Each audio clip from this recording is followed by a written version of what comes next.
ઠક્કર હીરામારામ તાલુકા health officer Dhrangadhra.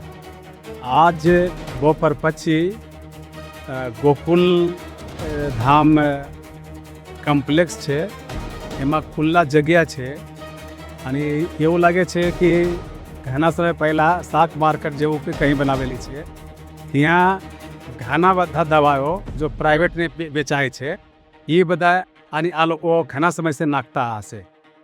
અત્યારે આ લોકોને ચૂંકી આ તો એકદમ અંદર બે છે એટલે કોઈને ખ્યાલ ન પડે, લેકિન પત્રકારો બે ત્રણ ભાઈઓ મને ફોન કર્યા એ રીતે છે સાહેબ, એટલે હું અહીંયા જઈને જોયું।